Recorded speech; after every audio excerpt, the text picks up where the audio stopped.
আসসালামু আলাইকুম রহমতুল্লাহ। প্রিয় আখির নবীর উম্মত, আজকে আমরা আলোচনা করব পীর বাবা কি তার মুরিদদের জন্য সুপারিশ করতে পারবে। কুরআন ও সহিহ হাদিস দিয়ে প্রমাণ করে দেব ইনশাআল্লাহ। আল্লাহ তাআলা কুরআনে ইরশাদ করেন, হে ঈমানদারগণ, আমার দেওয়ার জীবিকা থেকে খরচ করো সেদিন আসার পূর্বে যেদিন কোনো বিক্রয়, কোনো বন্ধুত্ব ও কোনো সুপারিশ কাজে আসবে না। বস্তুত কাফেরগণই অত্যাচারী। সূরা বাকারা 254 নম্বর আয়াত। তুমি তা দিয়ে অর্থাৎ কুরআন দিয়ে তাদেরকে সতর্ক করো যারা ভয় করে যে তাদেরকে তাদের প্রতিপালকের দিকে একত্রিত করা হবে, যিনি ছাড়া তাদের জন্য কোনো অভিভাবক নেই এবং কোনো সুপারিশকারীও নেই, যাতে তারা সংযত হয়ে চলে। সূরা আনাম 51 নম্বর আয়াত। ইমাম ইবনে কাসির রাহিমাহুল্লাহ বলেন, অর্থাৎ আল্লাহ যদি তাদেরকে শাস্তি দেওয়ার ইচ্ছা করেন তবে তা থেকে রক্ষা করার জন্য কোনো বন্ধু, কোনো আত্মীয় অথবা কোনো সুপারিশ থাকবে না। তাফসীর ইবনে কাসির।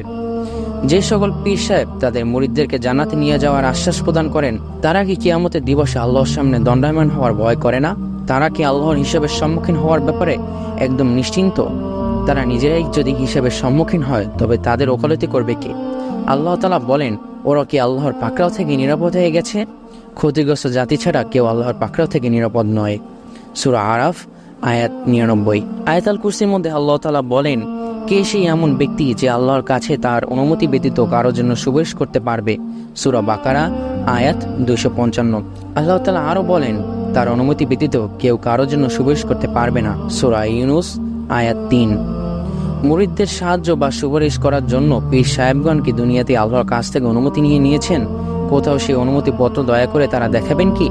আল্লাহ ব্যতীত সুপারিশের কেউ মালিক নন, অধিকারী নন, অতঃপর তার অনুমতি ব্যতীত কেউ সুপারিশ করার ক্ষমতা রাখে না। কেউ যদি আল্লাহর অনুমতি না পেয়েই নিশ্চিতভাবে আখিরাতে সুপারিশ করতে পারবে এমন দাবি দুনিয়াতেই করে বসে, তবে সে যেন নিজেকে আল্লাহর সমকক্ষ নির্ধারিত করে নিল, নাউযুবিল্লাহি মিন যালিক, এবং মুশরিক হয়ে গেল। তাতে কোনো সন্দেহ অবকাশ নেই। আল্লাহ তাআলা বলেন, তারা কি আল্লাহ ব্যতীত অন্য কাউকে সুপারিশকারী হিসেবে গ্রহণ করেছে?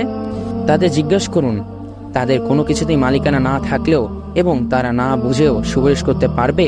তাদেরকে জিজ্ঞাসা করুন, তাদের কোনো কিছুতে মালিকানা না থাকলেও এবং তারা না বুঝলেও সুপারিশ করতে পারবে? বলে দিন, যাবতীয় সুপারিশ আল্লাহর অধীনে।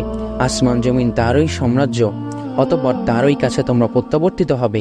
সূরা জুমার আয়াত 43 থেকে 44। ইসলামিক ফাউন্ডেশন সহিহ বুখারী 6906 এবং আন্তর্জাতিক নাম্বার 7410।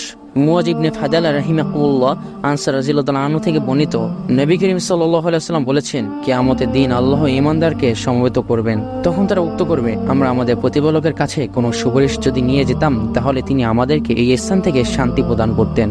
অতঃপর তারা আদম আলাইহিস সালামের কাছে গিয়ে বলবে, হে আদম আলাইহিস সালাম, আপনি কি মানুষের অবস্থা দেখছেন না? অথচ আল্লাহ আপনাকে নিজ হাতে সৃষ্টি করেছেন, আপনাকে তিনি তার ফেরেশতাগণ দিয়ে সিজদা করিয়েছেন, আর আপনাকে সব জিনিসের নাম শিক্ষা দিয়েছেন। সুতরাং আপনি আমাদের প্রতিপালকের কাছে সুপারিশ করুন যেন এই স্থান থেকে আমাদেরকে শান্তি প্রদান করেন। আদম আলাইহিস সালাম বলবেন, এই কাজের জন্য আমি যোগ্য নই। এবং আদম আলাইহিস সালাম তাদেরকে স্বীয় ভুলের কথা স্মরণ করিয়ে বলবেন, তোমরা বরং নূহ আলাইহিস সালামের কাছে যাও, যেহেতু তিনি আল্লাহর প্রথম রাসূল, যাকে তিনি দুনিয়াবাসীর জন্য প্রেরণ করেছিলেন। এই কথা শুনে তারা নূহ আলাইহিস সালামের কাছে আসবে। তিনিও বলবেন, আমি তোমাদের এই কাজের জন্য যোগ্য নই। তিনি তার কৃতকুটির কথা স্মরণ করে বলবেন, তোমরা বরং আল্লাহর খলিল বন্ধু ইব্রাহিম আলাইহিস সালামের কাছে যাও। তখন তারা ইব্রাহিম আলাইহিস সালামের কাছে আসবে। তিনিও তাদের কাছে স্বীয় কুটির কথা উল্লেখ করবে এবং আমি তোমাদের এই কাজের জন্য যোগ্য নই বলবে। বরং তোমরা মূসা আলাইহিস সালামের কাছে যাও। তিনি এমন একজন বান্দা যাকে আল্লাহ তাআলা তাওরাত প্রদান করেছিলেন এবং তার সাথে তিনি প্রত্যক্ষ বাক্যালাপ করেছিলেন। তারা মূসা আলাইহিস সালামের কাছে আসবে। মূসা আলাইহিস সালাম বলবেন, আমি তোমাদের এই কাজের জন্য যোগ্য নই। তাদের কাছে স্বীয় কুটির কথা তিনি উল্লেখ করবেন। তোমরা বরং ঈসা আলাইহিস সালামের কাছে যাও, যিনি আল্লাহর বান্দা, তার রাসূল। তখন তারা ঈসা আলাইহিস সালামের কাছে আসবে। তখন ঈসা আলাইহিস সালাম বলবে, আমি তোমাদের এই কাজের জন্য যোগ্য নই। তোমরা বরং মুহাম্মদ সাল্লাল্লাহু আলাইহি সাল্লামের কাছে যাও। তিনি এমন এক বান্দা যারা আগের এবং পরের গুনাহ ক্ষমা করে দেওয়া হয়েছে। তারা সবাই আমার কাছে আসবে। আমি তখন আমার প্রতিপালকের কাছে অনুমতি প্রার্থনা করব। আমাকে অনুমতি দেওয়া হবে। আমি আমার প্রতিপালককে যখন দেখতে পাবো তখনই আমি তার সামনে সিজদায় পড়ব। আল্লাহ তার মর্জি অনুসারে যতক্ষণ আমাকে সিজদা অবস্থায় রাখতে চাবেন ততক্ষণ রাখবেন। তারপর আমাকে বলা হবে, হে মুহাম্মদ সাল্লাল্লাহু আলাইহি সাল্লাম, মাথা উঠান, যা বলার বলুন, শোনার শুনবো, যা চাওয়ার চান, দেওয়া হবে, যা সুপারিশ করা করুন, গ্রহণ করা হবে। তখন আমার প্রতিপালকের শিখিয়ে দেওয়া দোয়া দ্বারা আমি তার প্রশংসা করব। তারপর আমি শাফায়াত করব।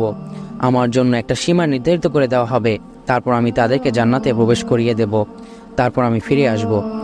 সাহাবাগণ ছিল যুগের শ্রেষ্ঠ মানুষ। তারা সত্য ও ন্যায়ের মাপকাঠি। আল্লাহ তার রসুলের প্রতি তাদের একনিষ্ঠ ভালোবাসা ও ইসলামের জন্য তাদের ত্যাগ ও আত্মসমর্পণ তাদের চিরস্মরণীয় করে তুলেছে ইতিহাসের পাতায়।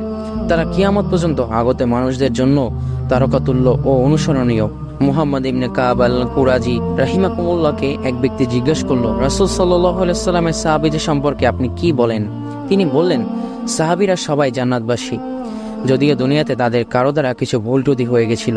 লোকটি জিজ্ঞেস করলেন, একথা আপনি কোথা থেকে বলছেন? তখন এই আয়াত পাঠ করলেন, মুহাজির ও আনসারদের মধ্যে যারা প্রথমে ঈমান এনেছে এবং যারা নিষ্ঠার সঙ্গে তাদের অনুসরণ করেছে, আল্লাহ তাদের সবার প্রতি সন্তুষ্ট হয়েছেন এবং তারাও তার প্রতি সন্তুষ্ট হয়েছে। আল্লাহ তাদের জন্য এমন উদ্যানরাজি তৈরি করেছেন যা নিচ থেকে নহর প্রবাহমান, তাতে সর্বদা তারা থাকবে। এটাই মহা সাফল্য। সূরা তওবা আয়াত 100, যেখানে আল্লাহ তাআলা বলেন যে সাহাবীদের উপর তিনি সন্তুষ্ট। কোন সাহাবীকে এটা বলেছে, আসো উম্মতগণ, আমার খেদমত করো, আমার অনুসরণ করো, কারণ আল্লাহ তাআলা আমার উপর রাজি আছে? কেউ তা প্রমাণ করতে পারবে না ইনশাআল্লাহ। বরং তাদের উপর আল্লাহ তাআলা রাজি থাকা সত্ত্বেও তাদের ভিতর ভয় কাজ করত যে আল্লাহ এই কথা বলার পর আমাদের দ্বারা কি এমন কোনো পাপ হয়েছে যে আমরা মুনাফিক অথবা কাফের হয়ে গেছি? তাহলে পীর তার মুরিদদের কিসের ভিত্তিতে এই কথা বলে, অথচ তাদের উপর আল্লাহ রাজি আছেন কিনা তা তারা নিজেরাও জানে না?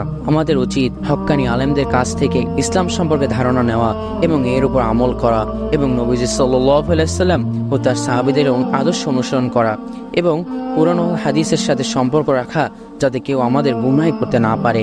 আল্লাহ আমাদের সবাইকে হেদায়েত দান করুক, আমিন।